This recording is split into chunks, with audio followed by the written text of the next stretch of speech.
Bonjour tout le monde. Se retrouver devant une pile de documents pour des preuves du FR 5202, ça peut être assez intimidant, on va se le dire. Mais, et si on voyait ça comme un jeu de détective? Dans les prochaines minutes, on va décortiquer ensemble une méthode pour devenir un vrai pro de la prise de notes. L'objectif, c'est simple, avoir les bons outils pour que ça devienne beaucoup plus facile. Alors, voici notre plan de match. D'abord, on va regarder c'est quoi le vrai défi du dossier de presse. Ensuite, on se met en mode mission pour trouver des indices. Après ça, on va découvrir les outils, notre fameux code couleur, puis on va se pratiquer avec un exemple concret pour finalement voir comment on passe de nos notes à un plan qui a de l'allure. OK, première section. On commence par le début.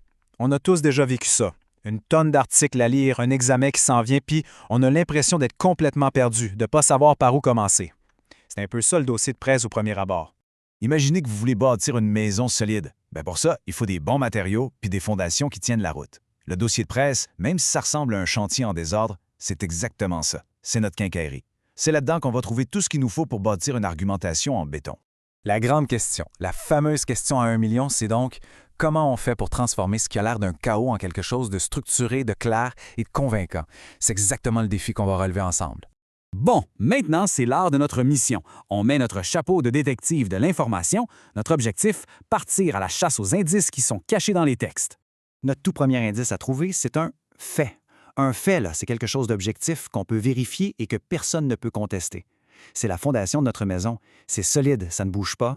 Deuxième indice, les statistiques. Ah, les chiffres, les pourcentages. Ça, c'est de la preuve en béton. Ça donne un point incroyable à un argument parce que c'est basé sur des données mesurables. C'est difficile de chicaner des chiffres.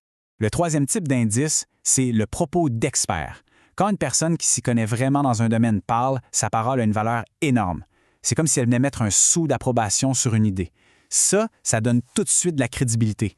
Et finalement, le dernier indice à repérer, l'opinion. Ici, c'est un point de vue, un jugement personnel. Faites attention, ce n'est pas un fait, mais c'est super important de les identifier pour bien comprendre tous les angles d'un sujet. OK. Maintenant qu'on sait quels indices chercher, comment on fait pour ne pas se mélanger? C'est là qu'on sort notre coffre à outils de détective. L'outil principal, un système de code couleur tout simple, mais hyper efficace. Ce code couleur, c'est un peu notre arme secrète. On va donner une couleur à chaque type d'indice. Bleu pour les faits, vert pour les statistiques, jaune pour les paroles d'experts et rose pour les opinions. En faisant ça, d'un seul coup d'œil, on va être capable de voir de quoi nos notes sont faites. Bon, c'est bien beau la théorie, mais passons à la pratique. C'est le temps de mener notre enquête pour de vrai. On va appliquer notre méthode sur un dossier de presse qui parle de la consommation d'alcool. Disons qu'en lisant un article du Journal de Montréal, on tombe là-dessus. 53,4 %. Qu'est-ce que c'est? C'est une statistique. Elle nous dit que plus de la moitié des Québécois de 18 ans et plus ont bu de l'alcool en 2023. Alors, hop, on surligne ça en vert. C'est une donnée super forte, un indice de premier choix. Regardez bien la transformation ici. À gauche, on a le texte original, assez dense. Et à droite, ce que ça devient sur notre feuille de notes. C'est ça le fameux style télégraphique. On ne garde que les mots-clés, l'essentiel du message. Ah, ça ici, c'est une vraie pépite. Un propos d'expert. Une citation choc comme celle du docteur Martin Junot, c'est de l'or en barre pour une argumentation. Alors qu'est-ce qu'on fait? On la surligne en jaune, on la met bien entre guillemets et, super important, on note qui le dit. Ça, c'est la crédibilité. Petit rappel crucial sur les règles du jeu pour la feuille de notes. C'est seulement des mots-clés ou des très courtes phrases. Pas de phrase complète, à moins bien sûr que ce soit une citation directe comme celle qu'on vient de voir. Cette règle-là pour l'examen, elle est non négociable. Parfait! Notre travail de détective est terminé. On a ramassé plein d'indices. Maintenant, on change de chapeau. On va voir comment toutes ces informations vont nous servir à bâtir notre plan de lettres. C'est l'étape finale.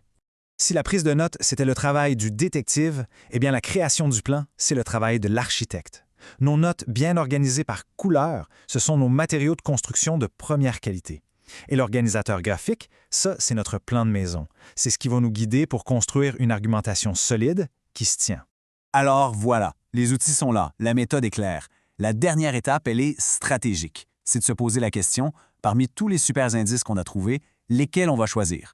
Quels faits, quelles statistiques, quelles citations vont nous permettre de bâtir l'argumentation la plus forte, la plus convaincante possible? Le choix nous appartient.